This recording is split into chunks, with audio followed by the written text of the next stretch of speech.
Welcome back to the Viking Update Show. God, we have a lot to talk about. We are going to start with Carson Wentz, get into the quarterbacks, talk about the challenges facing this team, and whether the competitive portion of the season might soon be over. I hope not, but we got to deal with reality here. The Viking Update Show is brought to you. It's coming to you from the Aquarius Home Services Studio and is presented by OnX Hunt. Thanks again to the Aquarius Home Services. Scott for Aquarius, where we make home services easy. Summer's wrapping up and those cold, crisp mornings are on the way. Is your furnace ready for the change of seasons? Upgrade now with 36 months 0% financing and stay comfy from the last warm afternoon to the cold winter ahead. Beat Mother Nature at her own game. Schedule your free estimate at AquariusHomeservices.com. Financing based on credit approval. Aquarius, earning the right to be recommended. Hey, this is Randy Shaver. Along with Kevin Gorg, we host the show Fantasy Huddle on Talk North. Each week, we're going to break down the matchups for the NFL season and try to give you the best chance to win your fantasy football games each and every week. Join us for Fantasy Huddle on Talk North. All right, John, let's get into it here. If we ever need a reminder of how brutal this league is and can be, Carson Wentz ends up playing with basically a broken shoulder for 2 NFL games, and they just kind of let him do it just to get through this, to protect McCarthy's ankle. I'm not as offended by it as a lot of people are. I've just, as somebody who covered the NFL in depth for a long time and used to be in the locker rooms on Monday mornings and talking to people about how hard it was for them to get out of bed. I'm not surprised by it, but it is brutal. It's incredibly brutal. I mean, one thing I'm 100% sure about is that Carson Wentz wanted to play and told the Vikings coaches that he could play. And so I do understand that. I don't think that this was recklessly throwing him out there when he didn't want to or anything like that. But at the same time, when you watch the footage of him on the sideline against the Chargers and in the severe pain that he was clearly in, I do think that it was a hard thing to watch, and that at some point there had to be a conversation with the coaches of look, this is not in his best interest, and no matter what we think of Max Brosmer's readiness, they probably needed to go to Max at some point there. It was too physically demanding on Carson Wentz. And look, I admire his toughness. I understand the Vikings wanting to go with the more experienced guy and try and give them a chance, but especially as that game got out of control on Thursday night, and there was no reason to keep putting him out there in that spot. And so I do think that, I've almost exclusively been, a fan of Kevin O'Connell's and what he's done and all the work that he's put in. But I thought that was a big mistake that he made. And I don't think that it was the right thing to do. And I think that at some point he needed to step in and save Carson Wentz from himself and put Max Brosmer out there. And when that he didn't, it was unfortunate because it was brutal to watch. That's the best word to describe it. Yeah. When he got to the point where the game's out of hand and Wentz is coming to the sideline, throwing his helmet and writhing in pain, that's enough. That's enough. Yeah. There's tears in his eyes. Yeah. There's tears in his eyes. We can be admiring of his toughness and of his willingness to want to go out there. But that's where, as a coach, you got to step in and look at him and look at him in the eyes and say, look, son, you can't make it anymore. You've given us all you've had, and I'm going to step in. I'm going to save you from yourself. Now, it is very possible that the Vikings doctors and medical staff determined that he couldn't hurt it anymore and that it was just a pain tolerance issue. He was not tolerating the pain. You could see, it just was not happening. And so, especially given that the game was out of hand, that they were not coming back to win it, that's where you have to just say, look, this is it.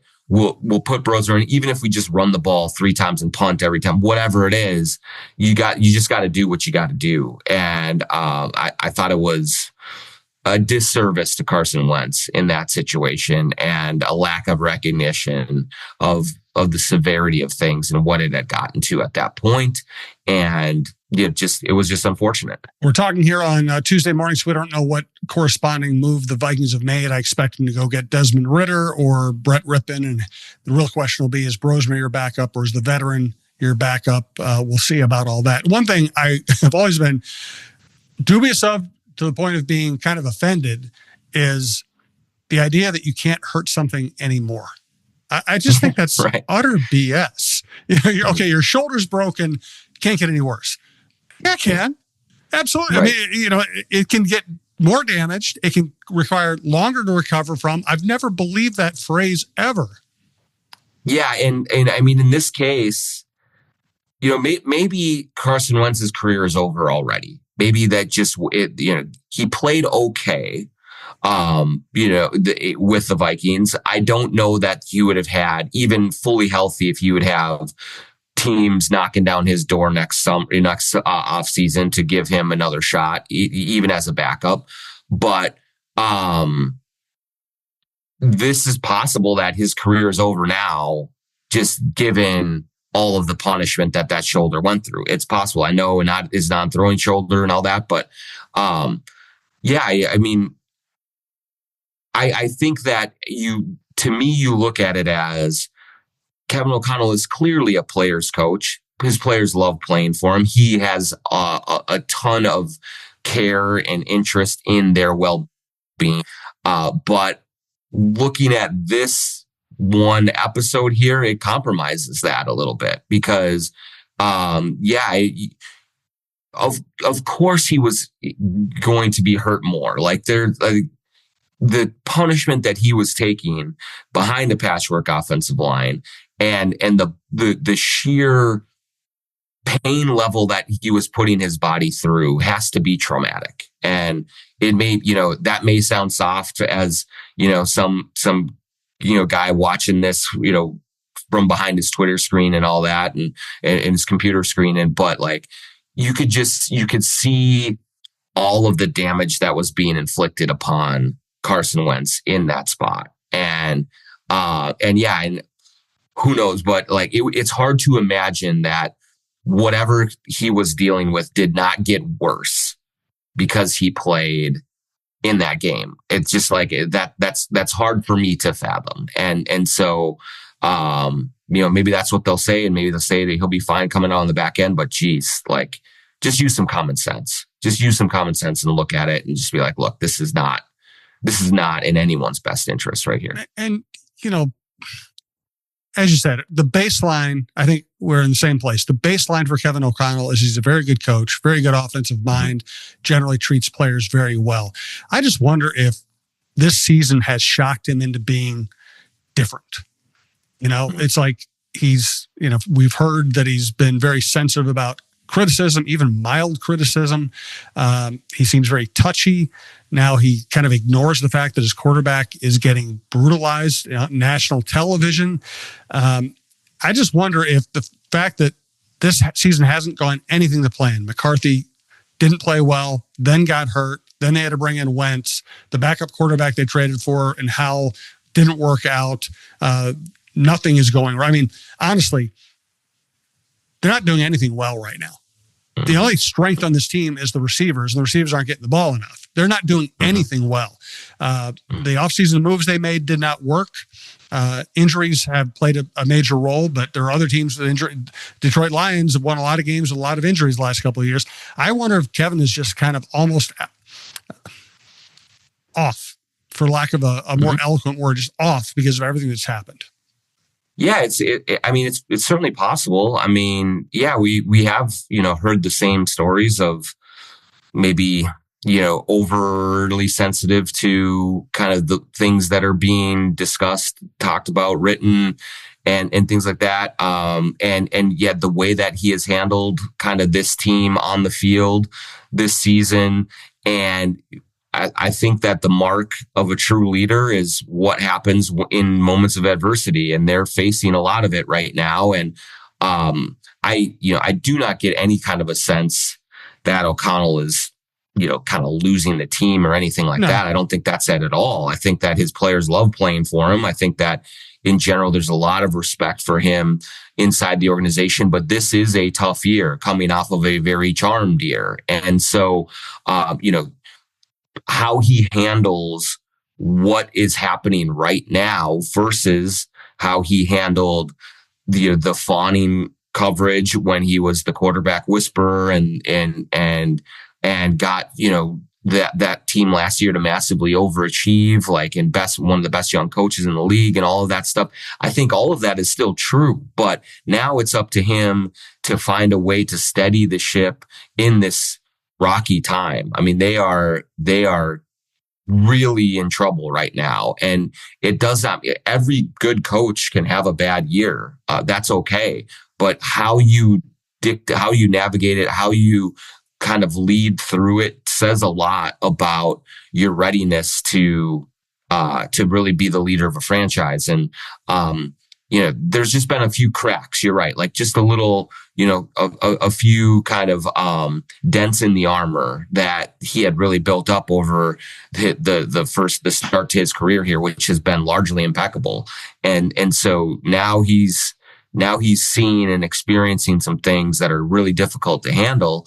And it's going to be on the head coach to set the message, to take care of his players the right way, to help them through this season. Even if it's one that ends up going the wrong way, you can still kind of find things to build on and figure out, and then come back next year and try and take another run at it. But I don't think that this season is lost yet, but it's teetering on the brink of being lost. And how he handles kind of these next couple of weeks here, I think is going to be critical in terms of setting the tone for, even if it's a bad year, just how damaging it is, or is it just one bad year? Right. Let's take care of the people who take care of us. Presenting sponsor, Onyx Hunt. Have you ever driven past a piece of land and wondered who owns that?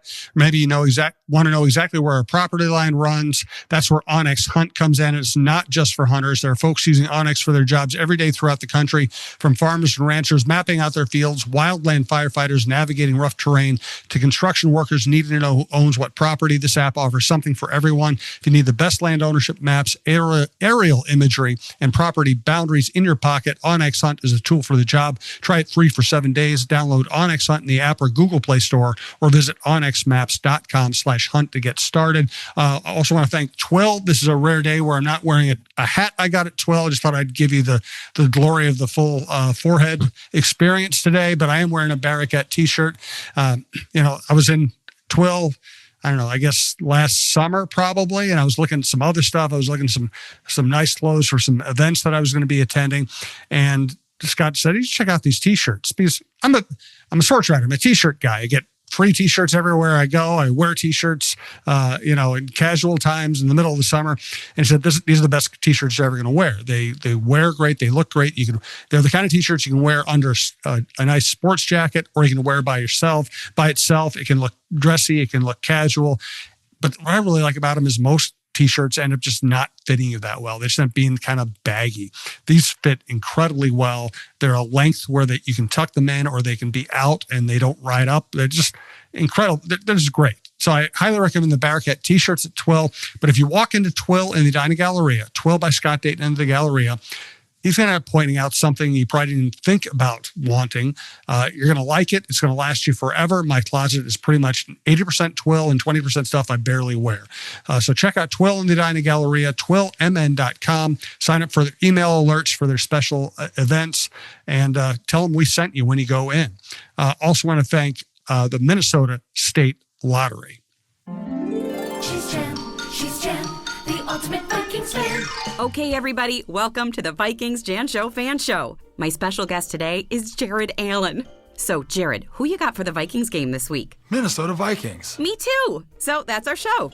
We'd like to thank our sponsor, the Minnesota Lottery, who reminds you this could be your year. Play the new Vikings Scratch Game for a shot at $100,000, game tickets, and more. Minnesota Lottery. I'm in. Must be 18 or older to play. All right, so let's get to the roster. The drafts have generally not been good. Dallas Turner's performance this year is highlighting the difficulty they've had in the draft. They've salvaged their roster construction with good trades and really good veteran free agent acquisitions. And this batch of veteran free agents is not performing very well. I don't think Kevin O'Connell's job would be in jeopardy no matter how the season went. I'm starting to wonder about Kwesi if this free agent class ends up performing this poorly all year.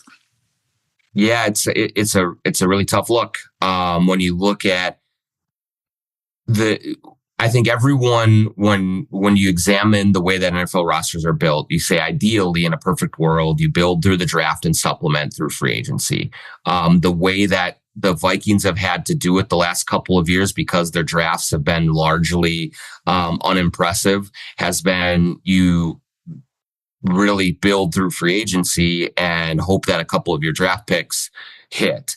And this year, you look at the way that it's gone, and when you're spending that big time money, and one of the reasons that you said that you were going to let Sam Darnold go is that you wanted the extra money to spend around the rest of your roster. And you say, hey, we've done a really good job in free agency. So if we take that money and use it wisely and effectively, that's going to be our best deployment of resources around JJ McCarthy. You say, okay, that makes a lot of sense. Let's go do it. Well, now you look at Ryan Kelly with the concussion issues. You look at Fries, who's been fine, but nothing spectacular.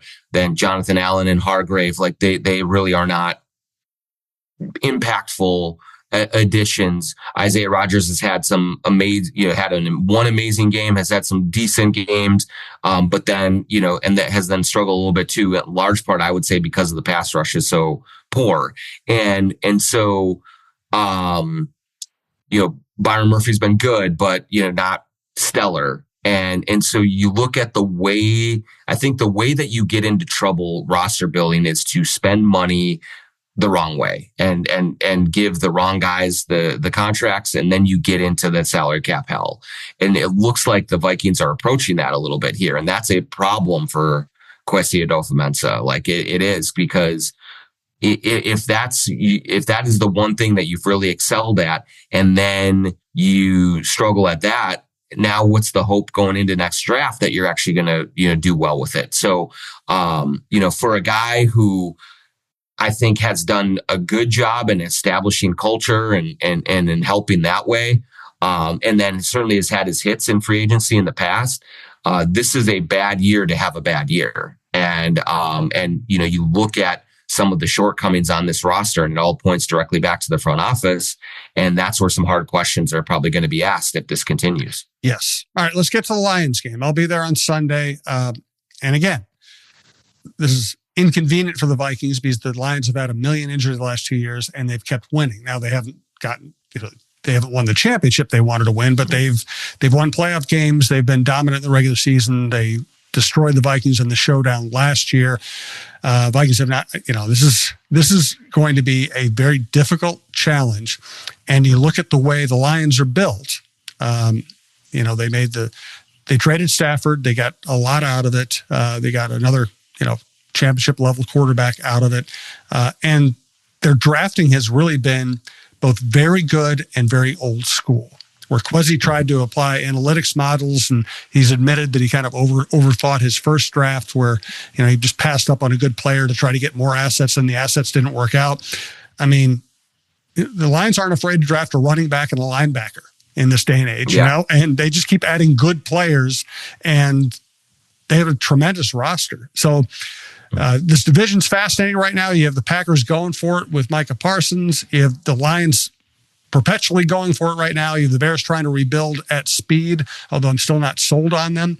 Talk about it. You said this is a bad year to have a bad year. This is a bad time to have a bad time if you're the Vikings too, because this division is pretty unforgiving. Yeah, absolutely. And I think, to me, what has impressed me the most about the Lions is I do think that what Holmes and Campbell have done is really establish an identity of what that franchise is going to be under their watch. And I think that because they have done such a good job of defining who they want to be, it makes it much easier for them to go into the draft and to go get their guys, to not be beholden to conventional wisdom, to not, to not be seduced by what they're supposed to do.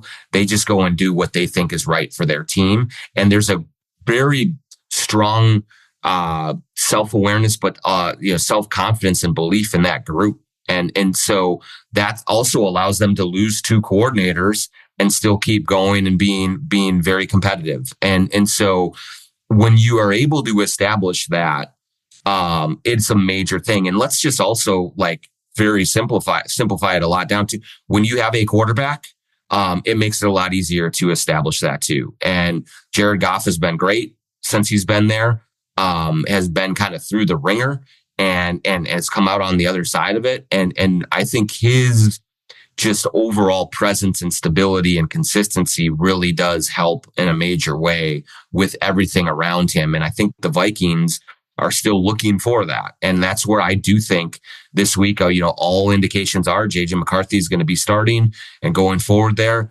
And this has to be step 1 in establishing JJ McCarthy as the guy going forward for the rest of this year and then on. And if we get to the end of this season and McCarthy does not look like he has a foothold on this position, it doesn't look like someone they can build around for the next 5 years, that's when things get in real trouble. That's when you really get to have some question marks about, okay, if you got to go find another quarterback, who's going to be the one making that decision? And all of these things. And so, less for me, Jim, that, wins and losses going forward here is there has to be a clear and clean evaluation of JJ McCarthy, and he's got to stay healthy so that they can get a sample size of work to start to build and get him established as the leader of this offense and the leader of this franchise. So that all starts this week in a very difficult matchup against a very, very good team. Yes. And maybe not the worst possible matchup. It might be good for him to be on the road. Mm-hmm. And he's played in Michigan. In Michigan. He's played in front of 100,000 people before and on the road at Ohio State and at Michigan. So that's not going to bother him. And Detroit is an excellent team, excellent franchise. But, they will give up some yards on defense. If you don't want Aiden Hutchinson knocking you down every other play, but if they can pass block decently, there will be people open. Jefferson usually lights up the Lions. There will be the opportunity to make some plays. And, sadly, we might be at the point of the season now where we say, okay, they're probably going to lose, but can McCarthy just play well in loss? Yeah, I think that's where we're at. And, maybe McCarthy will be the spark that gets these guys going, but it's just you look at their offensive line, you look at the Christian Darrisaw situation that continues to be puzzling. You look at kind of everything that's going against them right now. And I do think the bar has been lowered significantly. Now it is less about, hey, can they still stay in contention for a playoff spot, and more about, can they start to build bricks in the house to just essentially rebuild the foundation and the whole house around McCarthy. And so I agree with you that it's much better to play Detroit's defense than Green Bay's defense, or a few of the other really good units out there. And in a familiar place for him to play, that's going to be nice. And I don't think that he'll be rattled or overwhelmed. It's just a matter of, can they protect him, and can he get into some kind of a rhythm over these next couple of weeks? That's going to be just super important for the long-term future of this roster and what's being built here. Yes. All right. Hey, here's a Talk North star, Michael Russo for Clamshell Beach Resorts. Hey, have you been dreaming of a lake cabin lifestyle with boating, fishing, and family fun in northern Minnesota? Well, lately I've thought a lot about how cool it would be to have a getaway like so many Minnesotans. And if you're like me, you probably think that owning your own lakeside getaway is beyond your budget. Well, if you think lake cabin real estate prices keep going up, well, think again. This is Russo, and I'm here to tell you there is an affordable way to enjoy a cabin lifestyle and all that goes with it. And yes, I said affordable. I founded a Clamshell Beach Resort, which is located on the Whitefish chain of 14 lakes for you and your family to enjoy. Here's how. Clamshell has lake homes that offer deeded fractional ownership, and the keywords there are deeded and fractional. You own it. Imagine having 5 weeks a year to enjoy Clamshell with its beaches, pool, and lodge that's full of kids' activities. Is golf your game? There's a great golf course right across the road. Like winter sports? Well, you can go ice fishing, cross-country skiing, or snowmobiling right out the door at Clamshell. And there's no maintenance, no grass mowing, no snow removal. It's done all for you. And you can own a share of Clamshell Beach Resort at an affordable price. To learn more about ownership opportunities at Clamshell Beach Resort, go to cottagesonwhitefish.com or contact Pat Egan at 612-220-9819. That's cottagesonwhitefish.com or Pat Egan at 612-220-9819. Also, a reminder, we have a lot of shows at the network. We have our Chin Music Baseball show with Roy Smalley and Lavelle Neal III. We have Michael Russo on hockey, Kevin Gorg on hockey, Mark Rosen Sports Monday, Don Mitchell's interview show, Randy Shaver's high school football show, which is also on YouTube, the John Krasinski show, one of our most popular shows, which is also on YouTube, 3 Vikings shows. We've got a lot of stuff. We have outdoor content. Check it all out at talknorth.com. We do appreciate it. So I look back at this season right now, and the losses just don't look very good. Atlanta's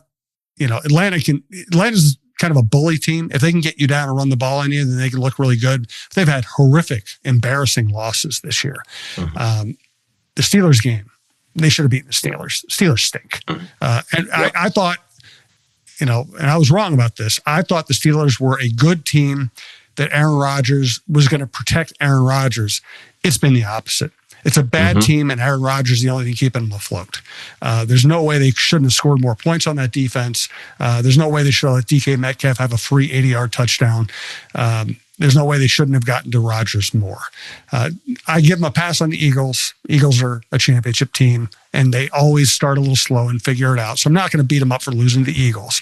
But the Chargers... Another winnable game there, by the way. It was a winnable game, but I'm not going to beat them up for losing to the Eagles.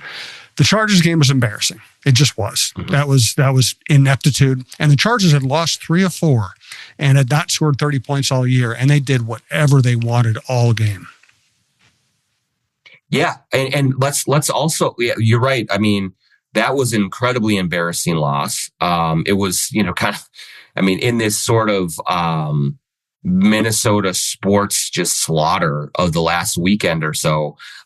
It was right up there with the Gophers losing to Iowa, the way that they did. It's just like, what is going on here? This is unacceptable. And you're right about the losses being unimpressive. But let's even go to the wins too, Jim. Like, they've beaten Caleb Williams, Jake Browning, and Dylan Gabriel. Like, it's not exactly like they have, kind of lit the world on fire in their victories. And the one victory that was actually impressive, the Cincinnati win, was just like a fluky, got all these defensive touchdowns types of game that was completely out of left field. And so just all in all, this team has been incredibly unimpressive the whole way. And it surprised me. Like, I'm shocked. I was on this show that leading into this season that I thought it was a 10-win team and I thought it was going to be competitive. And there's just been nothing that has indicated that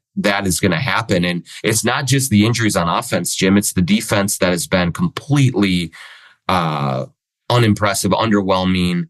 They've dealt with a few with Van Ginkel and Cashman, but they got to be better, and they haven't. And so all in all, it's been less than mediocre. It's just been bad football for most of this season. Yeah. And, another guy we haven't mentioned, O'Connell obviously has a target. Kwesi is going to be second guess if the season continues to go this way. I mean, Brian Flores, we all been kind of waiting for him to get his head coaching job. And, we've just seen defense not play very well. We've also seen individual defenders either not live up to what they were supposed to do or regress. Ivan Pace has regressed. Grenard is a very good player. And my guess is that he hasn't been very productive this year because with Van Ginkel out and with Cashman out much of the year, defenses have really been able to focus on him, but he's not having a great year. They look like they could have used Harrison Phillips, and they look like they could have used Cam Bynum. Theo Jackson just hasn't done much. And we could also fairly question whether they should have brought Harrison Smith back. Now, Harrison's made some plays, and he knows what he's doing back there, and he still has value. But, is he somebody you should have invested money in when you have other holes? Yeah, I mean, it's they just don't have many playmakers at all. Yep. Like that we've seen. They haven't developed Dallas Turner, and whether that's a Turner problem or a Vikings problem, I really don't know. But there are precious few playmakers on this defense. Cam Bynum maybe had some faults, but he was a playmaker. Like, Metellus has not made huge plays, right? Yeah. And Metellus has not had the same impact that he had last year. And Grenard has, regressed for, I think some of the reasons that you bring up are very valid, but you need something more. You got to figure out a way to free him up, to scheme things in a different way. And I think certainly losing Van Ginkel particularly has been a blow, because I do think he is one of the guys on the roster that you could reliably look at and say, yeah, that's a playmaker. He can go make some splash plays and get yourself going. But other than that, it's been a bunch of just guys. And Harrison Smith is just a guy right now. He's a brilliant player. He's probably headed to the Hall of Fame. He's been an amazing Viking. He'll be in the Ring of Honor, all of those things. At this stage of his career, he has just been a guy. They have 3 interceptions on the season. They're not creating turnovers. They're not getting sacks. They're not doing anything to make an opposing offense uncomfortable. And so, everyone wears it, I think, but I would argue that even though the offense has yet to take off, there are so many injuries on that side of the ball that I'm giving them a little bit of grace. The defense has had some injuries, but they need to be a lot better than what they have been. And it doesn't mean they have to be a top 3 group in the NFL, but they have been just they're not a group that anyone fears. And that's been the biggest issue in my mind as to why they have been so mediocre to this point in the season. All right, let's get your pick. I'll start. I'll be there on Sunday. I'm thinking 34-22 Lions. What are you thinking?